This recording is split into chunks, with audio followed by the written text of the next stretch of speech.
What's up guys, it's your girl Wit and welcome back to another video. And today we're going to be doing one of probably my most frequently asked questions lately, which is how did you grow your hair so long? Now a lot of people are thinking that I grew my hair long quickly.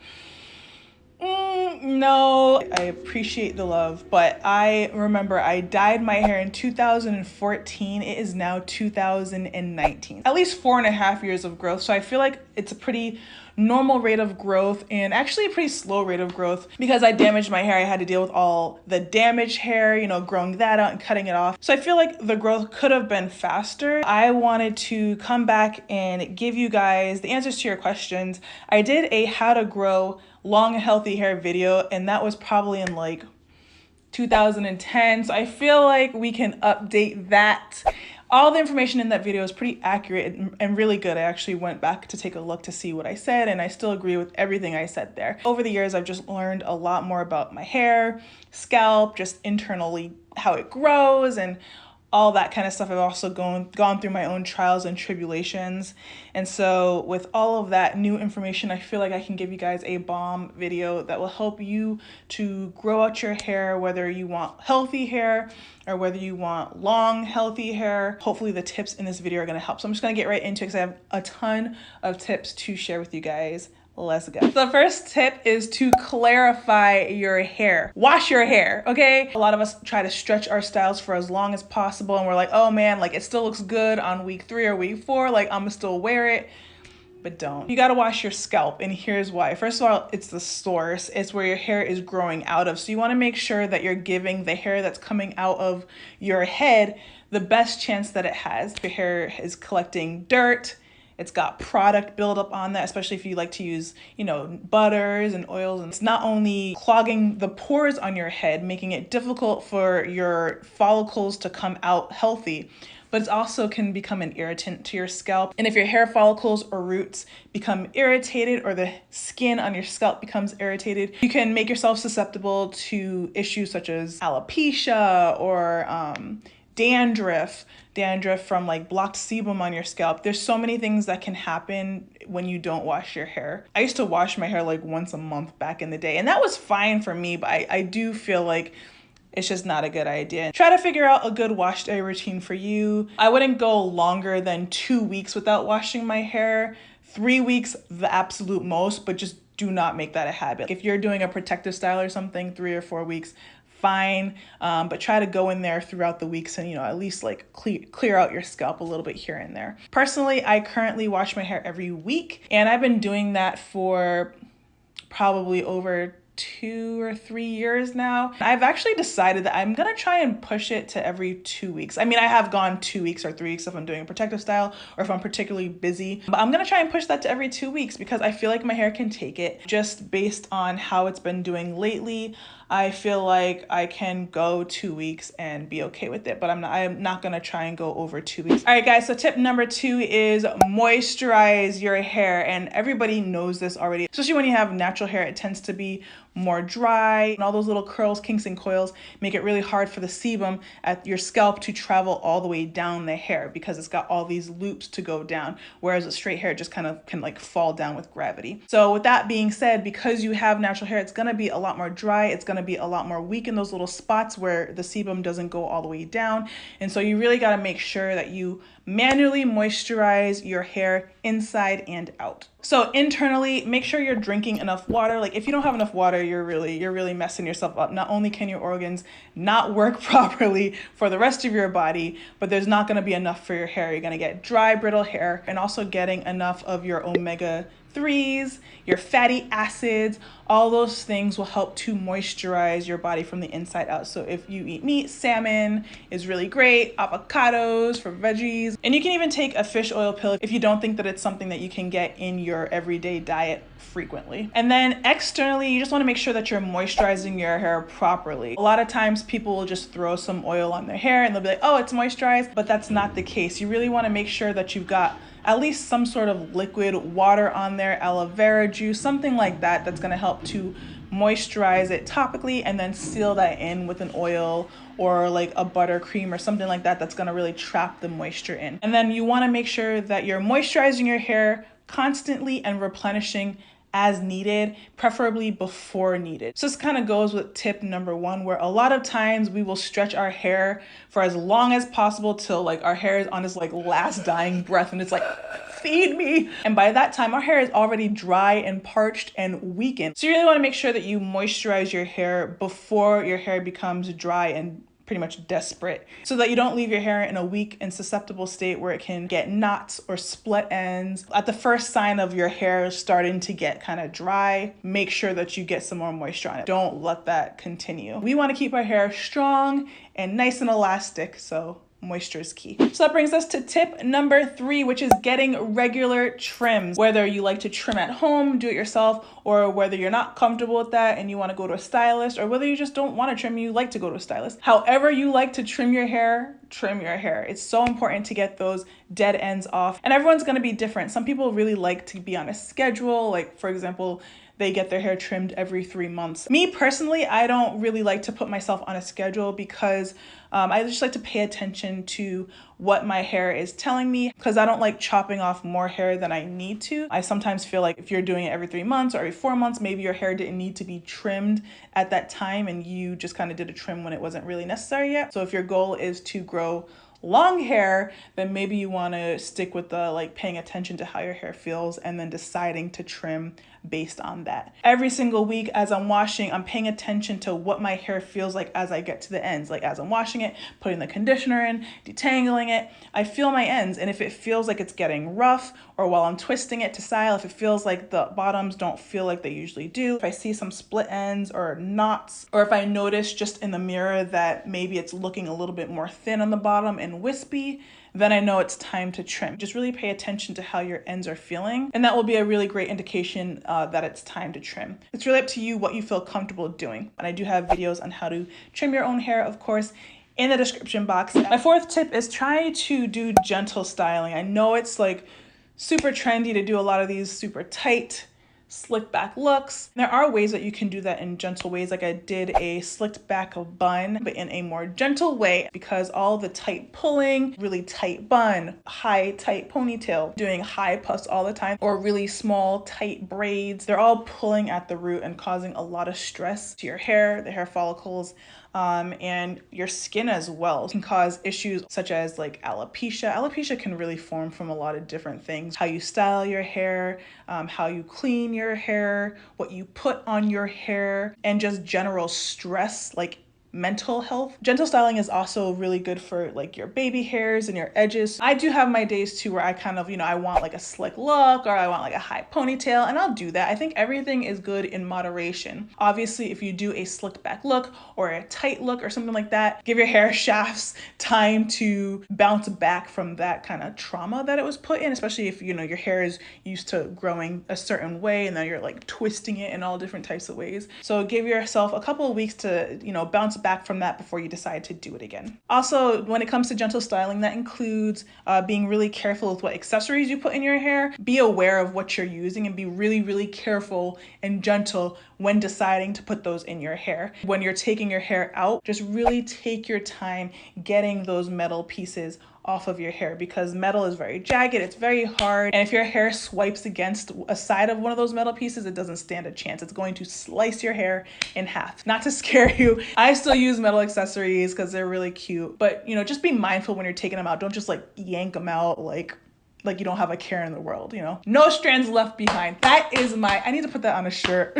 That's like my motto. Whatever you do, just make sure there are no strands left behind, okay? And then also when you're detangling, take your time, starting at the bottom and then working your way up to the roots. If you have type 4, like kinky, coily hair like I do, I just find it best to work in small to medium size sections. Wide tooth comb is your best friend. You can get this at any beauty supply store. If you need more than that, then you can go with a detangling brush. There's so many different types of detangling brushes. There's Denman. This one is the Felicia Leatherwood, which I really love. Brush with the best .com for this, and I just love how this glides through my hair. But don't get it twisted. Just because a detangling brush is good doesn't mean that you don't have to be careful when you use it. And then my last tip as it pertains to gentle styling is just make sure that you're not like pissed off or angry or distracted when you're doing your hair. You'll be really surprised how aggressive you can be with your hair when you're rushing something or when you're like actually pissed off. You won't rip that hair out. You're gonna be like, no. My fifth tip is protective styling. It gives your hair kind of a chance to like relax and breathe and grow on its own without you playing in it with hair tools and doing the absolute most. Have carefree days. You don't have to style your hair. You don't have to take the time to do it. It can be really great to help grow out your hair long and healthy if the hairstyle is actually protective. Just because your hair is in braids or twists or whatever, or under a wig, it doesn't necessarily mean it's protective. Protective is about how you've installed whatever style you're doing and also how you take care of it. So if you braided your hair up really nicely, super gently, and then popped on a wig for like 3 months and didn't even look at your hair for 3 months, that's not protective because you didn't wash your hair. Do you know what I'm saying? Just make sure the braids or twists are installed gently. Make sure they're not like yanking the hair out of your skin on your scalp. If your scalp is in pain or inflamed in any way, then that's definitely not protective, and you want to take that out because your hair is just being pulled at a rate that is not natural, and it's going to cause a lot of damage if you continue. As the weeks go on, just make sure you care for your hair. Whether it's like every 2 weeks, just like spot cleaning it, or again, jumping in the shower with like a little stocking cap to protect the appearance of your braids as you wash your scalp. Make sure you're really careful about how you are actually treating your hair while it's in that protective style. Okay, so my sixth tip, you can take it or leave it. It's just based on my own personal experience, but I have found that keeping my hair stretched most of the time really helps in preserving the length of my hair. If length is, important for you growing out your hair, and especially if you have type 4 hair, which is really coily, kinky, dry, tends to get a lot of single strand knots, that kind of deal, then you're gonna find that keeping your hair stretched most of the time, and if you like it all the time, that's great too, is gonna really help you to preserve the length of your hair. And hear me out as to why. When I was first growing my hair way back in the day, back in 2009, I used to always just do twist outs.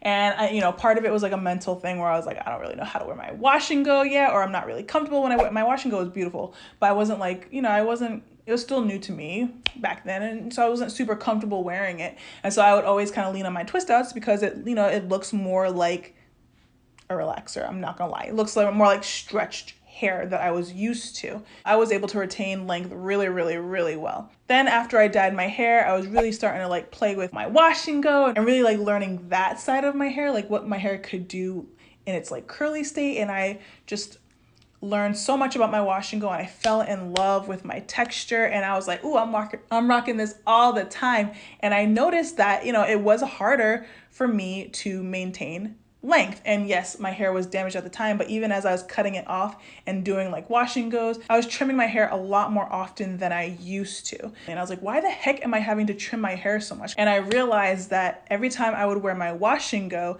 my hair would just get a lot more wear and tear on it because it was so coily and shrunken. The curls just kind of like curled up on themselves and formed knots that I then would have to cut out. When I wear my hair in a wash and go, my hair dries out a lot faster. And again, I think that's just because the oil distribution isn't there. And so my hair would get dry a lot faster, which would then of course make it feel a little bit more weak, which would then of course weaken it, make it really a lot more difficult to detangle. And so I finally realized, I was like, oh my God, I think me wearing wash and goes all the time is actually making it more difficult for my hair to grow out. I love everything that my hair can do, but I realized that, okay, if I really want my hair to grow out, I'm really gonna have to prioritize stretching my hair more often and then kind of leaving my wash and go like a little treat at the end. Like I said, take this information with a grain of salt, take it or leave it. But I personally, if you've got hair like me that is very shrunken, like if you've seen that photo of my hair on Instagram, what it looks like, I only have leave-in condition my hair, no styling products, and I just allowed it to air dry. This is how much my hair shrinks,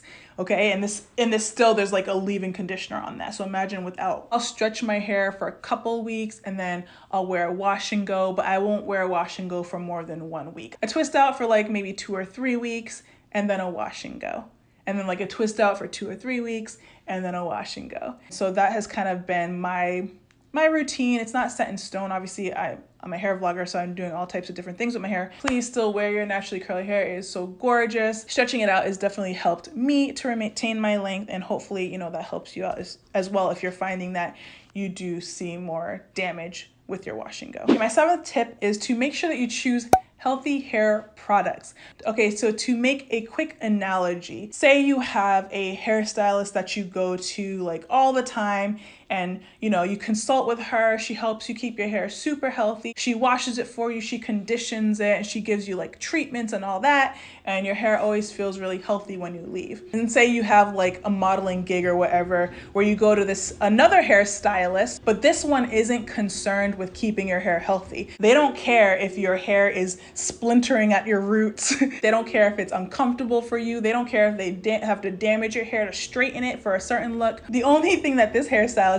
is concerned with is getting the look that the client wanted you to have. So I love this analogy because it's the same thing with hair products. There are really healthy hair products that are looking to feed your hair, encourage hair growth, maintain the strength of your hair, and to get it growing in the right direction, and also to keep you safe, non-toxic, natural, no chemicals and all that. There's hair products that do that. On the other hand, there are hair products that aren't concerned with feeding your hair or getting you to grow. They're just really concerned on making your hair look like it's healthy. But who knows what it's doing? It could be suffocating your hair, blocking you from being able to absorb other moisturizing products for the sake of shine or something like that. Really make sure that, you know,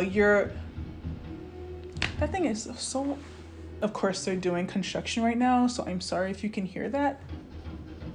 Are we at war? Like, what the actual F? Like, what the heck? Every time I film, gosh! So you really wanna make sure that you are choosing healthy hair products. You put it on your hair and your hair is coming out better for it. You really want to reach for those products, really pay attention to ingredients lists. And then also there are a lot of things that can irritate your scalp. So pay attention when you're using a product. Does it make your scalp go, ha?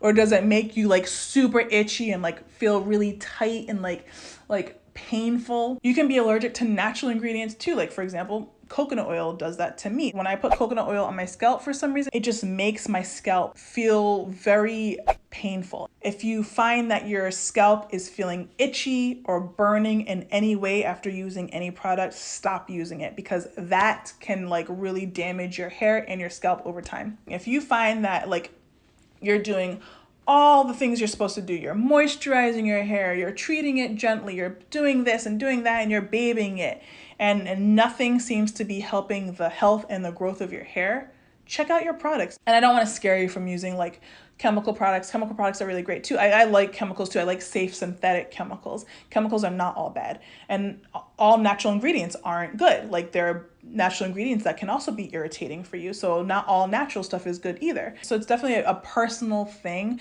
Whatever you do is great if it works for you. We're almost done, guys. We're almost there. We've only got one more after this. Drink more water and less sugary drinks. More water internally is more water for your skin, more water for your hair, more water for your organs, great hair growth. But on that note, you also want to decrease the amount of sugar you're drinking. So if you're drinking lots of soda, or like even adding tons of sugar to your coffees, even natural sugar. I was on this diet where I was just eating tons of sugar all the time. It was natural fruit sugars, but I was just eating way too many of them. So sugar can be very dangerous to your overall health as well as your hair health, because it increases the amount of glucose in your body. And once you do that, your body tries to pump out insulin to control those glucose levels. Insulin can spike your levels of DHT in your body. And as you guys know, DHT is the hormone that contributes to hair loss. This was a mathematical equation, A plus B equals C. Less water plus more sugar equals hair loss. So for me personally, I drink a lot of caffeine, which is also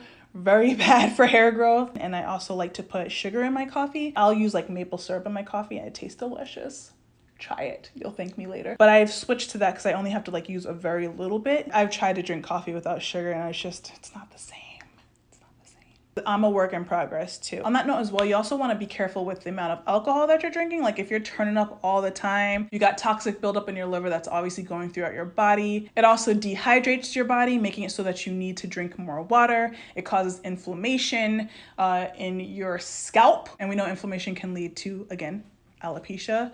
Different types of alopecia, some are less severe than others, but it can slow the rate of your cell turnaround and your hair growth in general. And my last tip is to exercise. This is the one that I'm not perfect at either, but exercise is amazing for not only your body, your mental health, but also your hair growth. The reason that we give ourselves scalp massages, and everybody knows this, is to get the blood flowing and pumping through our scalp. Well, exercise is also amazing because it gets your heart rate up, it gets you breathing in oxygen and your blood pumping, and it gets your blood traveling throughout all the veins in your body, and that also includes your scalp. So when you're getting exercise, you're also feeding your hair. I know there's a lot of controversy on the inversion method. They're like flipping your head around and the blood is supposed to feed your hair and scalp, and they like laugh about it, but it really does work. It works on gravity. Your body has veins that work in different ways, where some pump up, some pump down, but they're all working to pump according to gravity. Yeah, if you flip yourself upside down, you are helping that blood to get to your scalp. That's why when you flip yourself upside down and then you come back, your face is red because there's blood in it now.